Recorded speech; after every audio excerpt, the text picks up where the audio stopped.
Maintenant que notre HTML et notre CSS sont bien reliés, c'est bien rouge et autres, on va attaquer l'exercice, on va travailler sur l'objectif 1. Donc l'objectif 1, c'est actuellement elle qui est présent ici, mais comme je vous l'ai dit, au fur et à mesure, ça va changer. Donc je vais travailler sur cette ressource-là. Donc là, on va travailler sur l'objectif 1. Donc l'objectif 1, c'est d'avoir un résultat qui ressemble à ça. Maintenant, pour avoir le résultat qui ressemble à ça, là, je clique dessus et je vois les différentes ressources. Voici le code HTML à utiliser. Je sélectionne, je copie, je vais dans mon Sublime Text. À l'intérieur de mon body, j'affiche. Le code est ce qu'on appelle mal indenté. Je sélectionne tout et j'appuie sur le clavier Tab. C'est Tab qui permet de tabuler. Et là, c'est bon, j'enregistre. Bon, je n'achète pas moi. Le body est ouvert ici, elle est fermée ici. La section, elle est ouverte ici, elle est fermée ici. Div, ce div-là est ouvert ici, est fermé ici. Ce div est ouvert ici, il est fermé ici. Ce div-là, il est ouvert ici, est fermé ici. Celui-là, il est ouvert ici, il est fermé ici. Celui-là, il est ouvert ici, il est fermé ici. On a l'image qui est là. Et là, ça me permet d'avoir quelque chose de propre. Donc là, j'ai le code qui est facilement lisible. J'enregistre, je retourne au niveau de mon navigateur, j'actualise.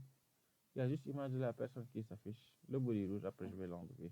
Et là, je vous donne les propriétés CSS à utiliser pour avoir un résultat similaire à ça. D'abord, on se rend compte qu'on a une partie bleue. Donc, je vais ouvrir l'application Print. Comme ça, bon, elle est assez explicite aussi, pas besoin même de Print. Donc, la partie bleue, ça va être notre hero. La partie container, c'est elle qui va contenir après dans le hero pour définir les différentes marges là. La marge à gauche, la marge à droite. Pourquoi c'est container qui va le définir? Parce que container sera réutilisé. Parce que j'ai remarqué au niveau de ma maquette que tous ces éléments-là sont alignés ici. Ceux-là aussi sont alignés ici. Donc c'est grâce à container que je vais définir ces différentes marges-là que je pourrai réajuster au fur et à mesure. OK. Ensuite, on a Hero Content. Hero Content, c'est celui qui va contenir à la fois le jaune et le rose. Et maintenant, le jaune, ça va être la partie présentation. Le rose, la partie rose du moins, ça va être la partie image profile. Et maintenant, dans la partie image profile, on va avoir Circle Image qui va contenir un cercle. Et à l'intérieur de ce cercle, on va avoir la personne. Donc, on va commencer avec Hero. Donc, j'ai appris mon cours sur les sélecteurs CSS pour me dire lorsque l'on veut sélectionner un élément par sa classe, il suffira juste de mettre point. Donc, dans mon CSS, je mets point, hero, je tabule et je mets quoi? Background color blue. C'est bleu. Je reviens, j'actualise. Pour naviguer rapidement dans mes différentes onglets, c'est pas compliqué. Je vous montre un peu quel est le raccourci qu'il faut utiliser. C'est au niveau du Alt et tabulation, au niveau de votre clavier. Alt et Tab, ça vous permet, c'est-à-dire ce Alt et ce Tab, c'est ça qui va vous permettre de naviguer entre les différents éléments. Donc vous voyez, c'est comme ça que ça se passe. C'est pas compliqué, c'est pas difficile. Quand vous allez atteindre la bon élément, vous allez juste relâcher le Alt et ça s'ouvre. C'est comme ça que ça se passe. Donc là, c'est bon, j'actualise. J'ai la partie bleue qui s'affiche. Mais qu'est-ce que je remarque? Elle s'affiche parce que on a mis l'image de la personne. Mais si dans mon code là, je reviens, ce code là, je le mets en commentaire. Pour la partie commentaire aussi, je vous montre avec le clavier comment ça se passe. Donc tout ça, ce sont des astuces que vous allez utiliser qui vont servir. Donc pour définir un commentaire, vous sélectionnez l'élément. Dans votre clavier, on a Alt-GR qui est là, on a CTRL qui est là. Donc vous appuyez sur le CTRL qui est là et vous appuyez sur le flèche là avec les deux points. Si votre clavier, c'est en français aussi. Et là, ça le met en commentaire. Pour le décommenter, c'est la même chose. Donc là, je vous montre le raccourci pour l'utiliser avec le clavier. Donc moi, je vais mettre ça en commentaire. J'enregistre, je retourne au niveau du site, j'actualise. Il ne se passe rien. C'est parce qu'il n'y a pas de contenu. Donc, or, moi, je vais avoir un résultat qui est assez similaire à ça. Donc, je vais lui donner une hauteur.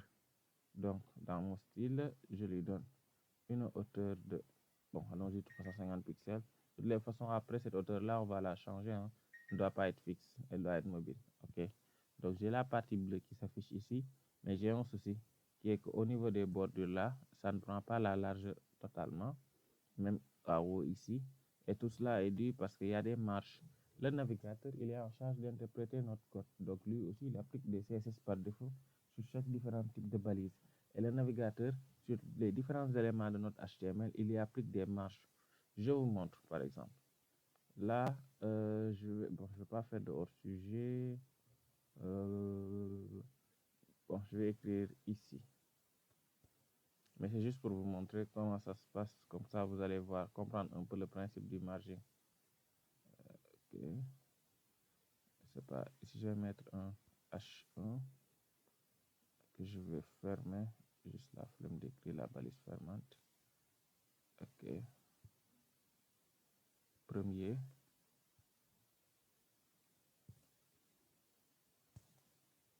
Ok. Second.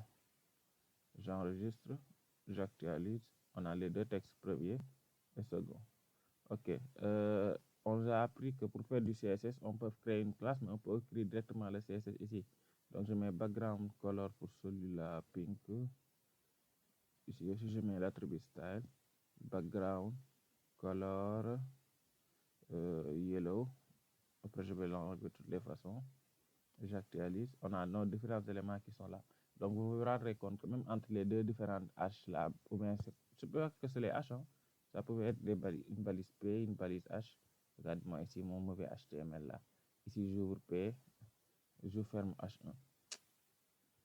Ok, je reviens, j'actualise. Il n'y a aucune différence. Il y a une marge entre les deux. Parce que le navigateur, par défaut, il applique des marges sur les différentes propriétés.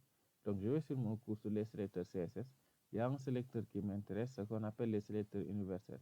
Et là, j'ai l'exemple de étoile. Et qu'est-ce qu'on me dit?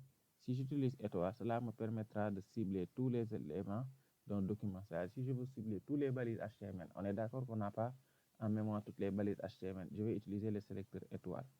Et quand on fait du CSS, on dit toujours, pas on dit toujours, c'est comme ça se passe même. Le navigateur, lorsqu'il va interpréter notre code, il va le lire de haut en bas.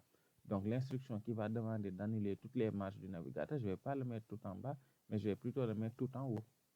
Donc ici, je reviens ici, étoile, alt, et je dis, toutes les balises HTML que j'ai, je vais utiliser la propriété margin et padding. Comment j'ai fait pour savoir ces margin et padding? Je suis allé dans la documentation de Mozilla. Dans la documentation de Mozilla, j'ai recherché margin. Et là, ça m'a expliqué c'est quoi les margins. Et je me rends compte quand cette partie zone-là, elle a un margin 0, elle est totalement accolée aux autres. Mais quand elle a un margin avec une valeur, elle est décalée en haut et en bas, à gauche et à droite. De la même manière pour padding. Donc, qu'est-ce que moi je vais faire? Je vais dire à mon navigateur, toutes les margins, tu les donnes à 0. Je viens, j'actualise. On peut dire qu'on a un peu le résultat que l'on veut. Mais il y a aussi une partie padding là. Je ne sais pas si vous le remarquez ici. Il y a un écart entre les deux éléments là. Donc, je reviens aussi, je lui dis, tout ce qui est padding là, par défaut, tu le mets à 0. Et j'actualise et c'est bon. Bon, c'est microscopique, vous n'allez pas voir totalement. Mais bon, ça n'a pas appliqué ici parce que ça va être notre propriété. Mais là, j'ai éliminé toutes les margins et toutes les paddings que le navigateur va bien appliquer dans mes balises. Et là, j'ai quelque chose d'uniforme. Et maintenant, je n'ai plus besoin de ça. Je peux l'effacer. Premier et deuxième, je l'avais juste fait pour vous montrer. Je vais l'effacer. J'actualise et j'ai ça. Donc, j'ai cette partie-là, c'est bon. Donc, on va attaquer la partie container. Donc, la partie container, pour rappel, c'est elle qui va gérer les marges à gauche et à droite. Donc, dans mon CSS, il y a le hero que j'ai sélectionné. Point container. Et maintenant, mon container, qu'est-ce que je remarque? Elle a des marges à gauche et à droite. Mais c'est comme si elle disait que je limite la taille. C'est-à-dire, si je veux, bon, pour mieux la voir, je vais lui donner un background color red. Vous n'allez pas la voir. Je vais lui dire, OK, tu vas occuper une largeur de 100%. Vous n'allez toujours pas la voir. Je vais lui dire, tu vas occuper une hauteur de 100%. Et là, vous allez la voir. Donc, c'est comme si elle a recouvert la partie bleue. Or, moi, je ne veux pas qu'elle recouvre la partie bleue. Moi, ce que je veux plutôt faire, c'est que elle peut recouvrir la partie bleue. Mais ce qu'elle va contenir, le hero content, elle doit se situer ici. Donc, je vais vous montrer le hero content. Puis, on va travailler sur le container. Donc, pour le hero content, je vais juste lui donner un background color yellow. Là, je travaille. Bon, yellow, ça va vous induire en erreur là. Bon, j'ai une couleur que je nomme FF40, 80. C'est une couleur que c'est la seule que j'ai retenue là. OK. Je lui donne ces dispositifs-là. Donc là, on a celui-là qui se met ici, qui est le rose, c'est la partie hero content. Je veux qu'elle vienne occuper cet espace-là. Donc pour qu'elle vienne occuper cet espace-là, c'est au conteneur de lui demander de dégager par rapport à lui. Donc le conteneur peut lui dire, OK, pour qu'elle dégage à mon intérieur, je vais mettre des paddings à gauche, des paddings à droite, à savoir padding left. Je mets par exemple 50 pixels. Donc le conteneur qui est superposé au boulot va dire tout ce qui est à ma gauche, tu te décales 50 pixels. Et tu vois, il se décale. Pour rappel, le conteneur, il est rouge. Donc, je vais faire la même valeur pour la partie droite. Padding right, aussi 50 pixels. Je reviens, j'enregistre. J'ai mis quoi même? Ok, j'ai mis padding left 50, padding right. Padding right, vous voyez, ça l'a fait. Mais j'ai mon élément qui déborde. Donc, ça déborde et ça ne m'arrange pas. Parce que ça, c'est pas bon pour la responsivité. La personne ne doit pas faire ça. Quelqu'un va me dire, mais moi, dans mon CSS, quelqu'un de niveau avancé, j'ai appris ce qu'on appelle les box sizing. Box sizing CSS. Je vais au niveau du documentation de là encore une fois. Bon, là, c'est la partie anglaise, ça vous explique. Si la valeur de box sizing, c'est-à-dire c'est comment les éléments vont s'emboîter. On a l'élément parent, on a l'élément enfant. Si la valeur, c'est content box, et qu'après l'élément enfant agrandit, alors l'élément enfant va dépasser de l'élément parent. Ce qui nous arrive ici, ça a dépassé. Si maintenant, à la place de content box, on met border box, si l'élément enfant grandit, elle est toujours contenue. Donc, c'est ça. Maintenant, ça, je vais le mettre sur quelle balise? Je vais le mettre sur tout mon document HTML. Pourquoi? Parce que tout mon document HTML, ça va être des boîtes qui s'emboîtent, c'est-à-dire des divs qui s'emboîtent dans d'autres divs et autres. Donc, au lieu de sélectionner toutes les boîtes, je ne sais pas qu'est-ce que je vais faire dans le futur. Je vais le mettre ici. J'enregistre, j'actualise et j'ai là. Et ça, c'est bon. La personne va me dire, OK, donc je vais agencer les valeurs de mon left et de mon right. À la place de 50, je vais mettre 150, 150. Il y a plusieurs manières de faire. Et j'ai un point de résultat qui ressemble à ça. Ça, c'est une manière de faire pour la partie container. Quelqu'un d'autre va dire, non, moi, je ne vais pas travailler avec cette manière-là. Chacun d'entre vous, encore une fois, est libre d'appliquer. Donc, je mets en commentaire cette partie. Quelqu'un va dire, moi, je ne vais même pas travailler avec un width 100%. Avec mon container, ce que je vais faire, je vais lui demander d'avoir une hauteur maximale. C'est-à-dire la largeur du moins maximale. Je lui donne une largeur de 1250 pixels. Je reviens ici, j'actualise. Là, elle n'occupe que 1250 pixels. Pour rappel, notre container, c'est la partie rouge. Actuellement, vu que le hero content est contenu dans le container, elle occupe ça. Donc, on a ça, elle est là. Elle est confondue par rapport à l'autre. Où est-ce que j'ai pris les 1200 pixels? Je ne les ai pas sortis de mon chapeau magique. Je regardais le cours sur les écrans responsifs. Et maintenant, ce cours va m'expliquer les différentes ratios d'écran. Lorsqu'on est sur du téléphone portable de 0 à 400, 500 pixels, tablette de 500 à 800 et quelques pixels, j'ai remarqué que l'ordinateur commence à partir de 1200 pixels.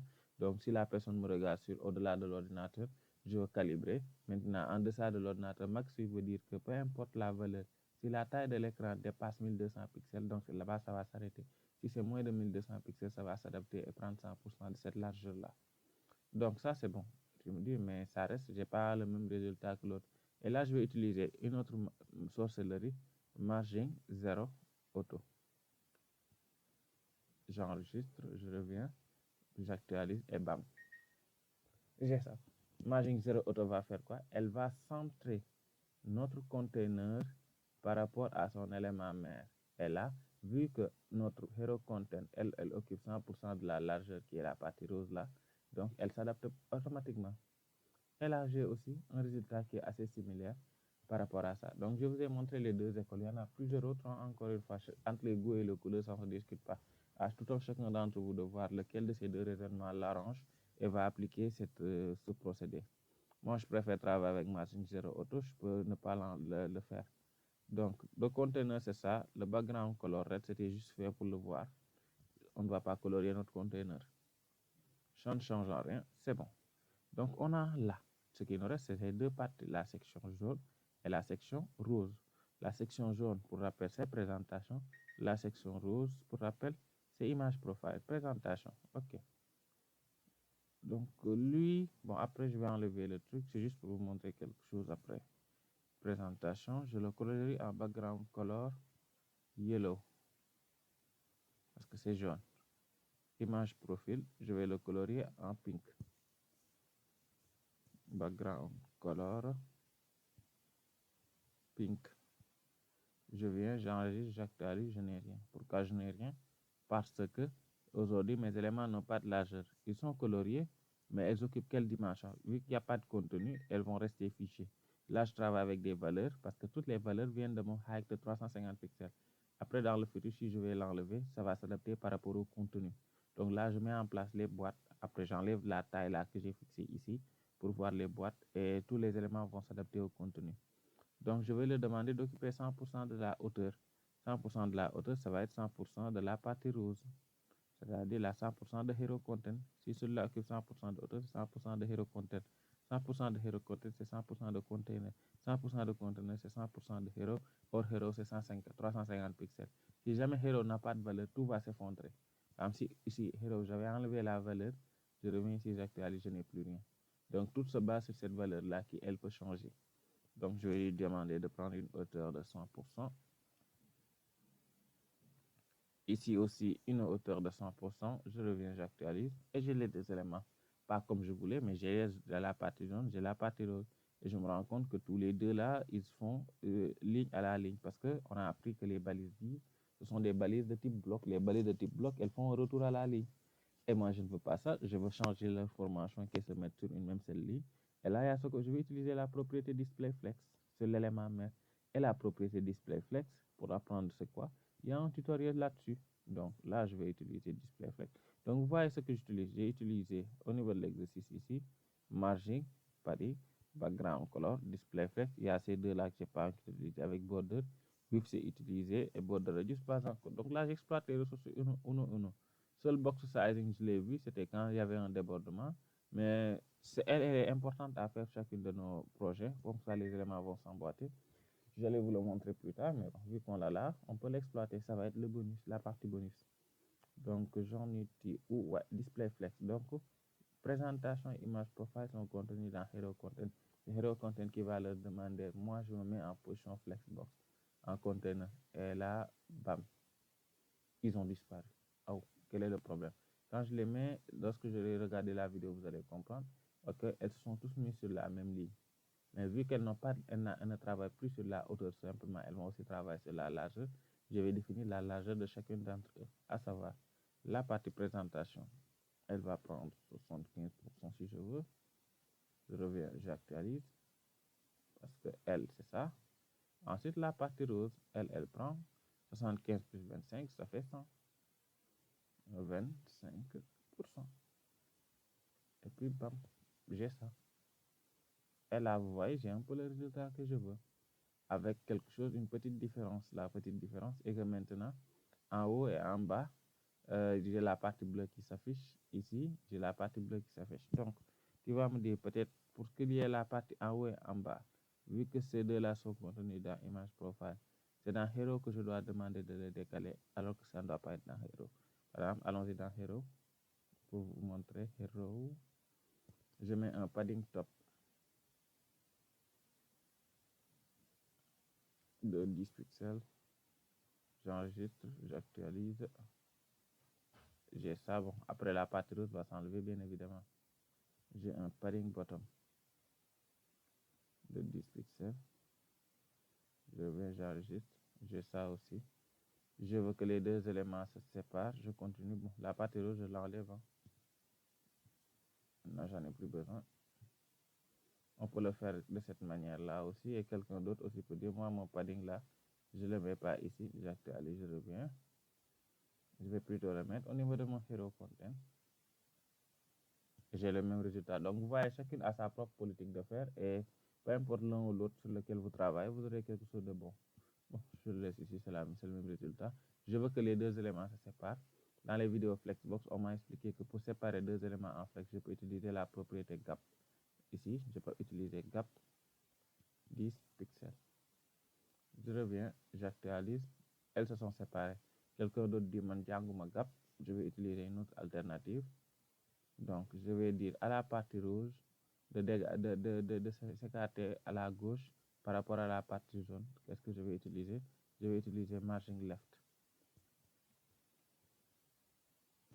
Vous voyez, j'ai aussi le résultat. Donc vous voyez qu'il y a plusieurs possibilités pour pouvoir obtenir. Mais bon, moi je préfère travailler avec gap 10 pixels. Comme ça, s'il y avait d'autres éléments qui s'emboîtent aussi, c'est bon.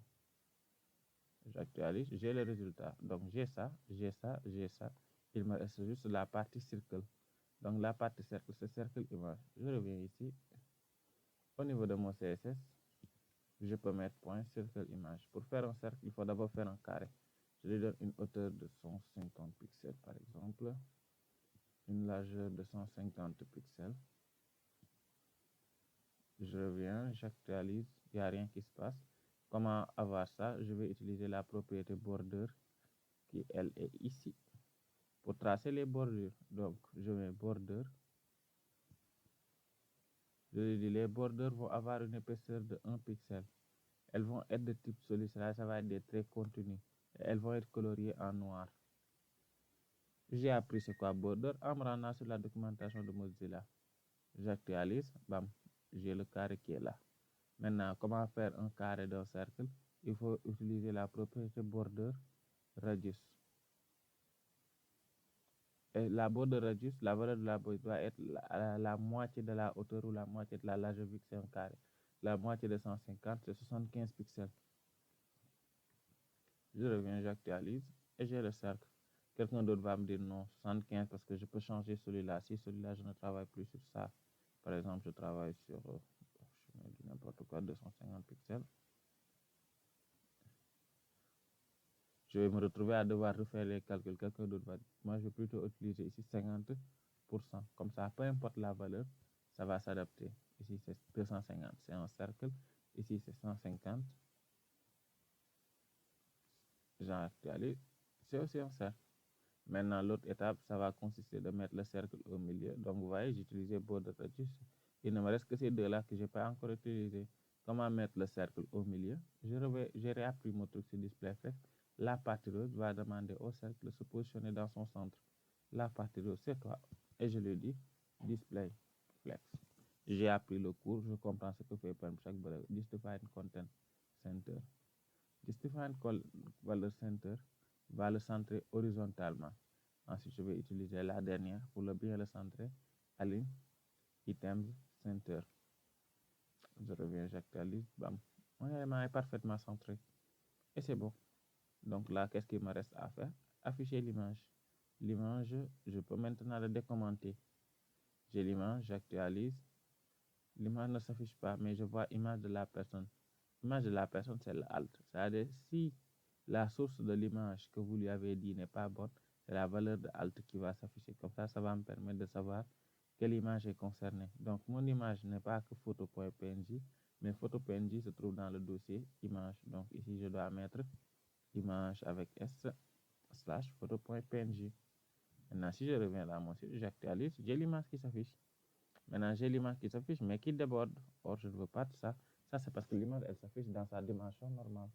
Maintenant, je veux la changer sa dimension à mon image. Je vais lui donner une classe CSS. User pic.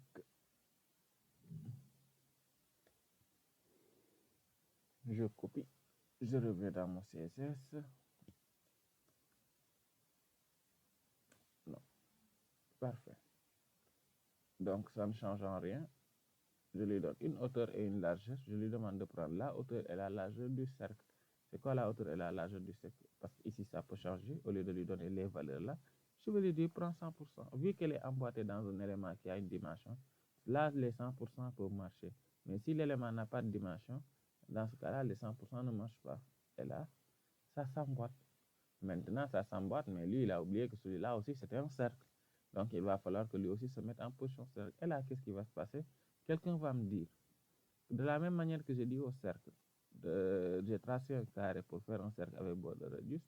Au niveau de mon image, je peux remettre la valeur de border radius. J'actualise et j'ai ça. C'est quelque chose qui marche. Quelqu'un d'autre va dire non, moi je ne vais pas faire ça. Je retourne au résultat précédent. Moi, j'ai appris une autre propriété qui se nomme overflow, qui gère les dépassements. Je dis tout ce qui dépasse de mon image cercle, hidden. Je reviens, j'actualise, j'ai le même résultat. Donc, c'est à vous de choisir quelle politique adopter. Donc, ça, c'est juste que vous avez la flexibilité. Tout dépend de ce que vous savez et de ce que vous maîtrisez pour avoir le résultat un peu similaire. Et là, je me rends compte de quelque chose qui est que j'ai ça, mais j'ai pas quelque chose d'assez zoomé. Donc, c'est assez zoom, c'est assez étiré du moins. Donc, pour gérer l'étirement, on a utilisé toutes les propriétaires, celui-là. Maintenant, je vais utiliser celle qui me reste, objectif fit. Objectif fit, ça va être pour gérer le ratio de l'image. Donc, elle s'applique à l'image. Donc, à mon image, je lui applique objectif fit. Il y a comme valeur contain. Je teste contain.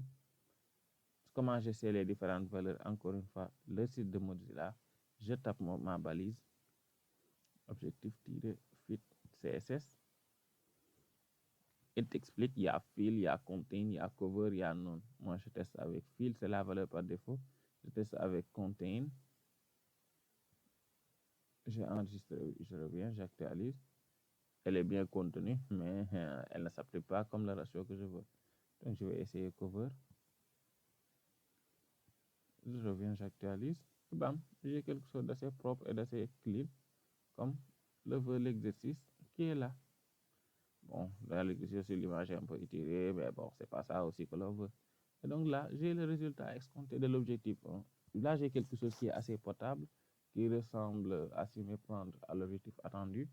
Par exemple, dans le futur, si je me dis que ici, la valeur là, elle est trop grande, pour ne pas le dominer, je vais juste au niveau de mon conteneur. Et là, je vais mettre, par exemple, 1350 pixels. Je reviens, j'enregistre, j'actualise et ça s'agrandit. Donc, et au fur et à mesure que de mon conteneur, tous les autres éléments de mon site, je vais les encapsuler dans le conteneur pour gérer cet écart-là. Donc, c'est un peu ça l'objectif à atteindre pour l'objectif 1. J'espère que cette vidéo vous aura aidé. Merci.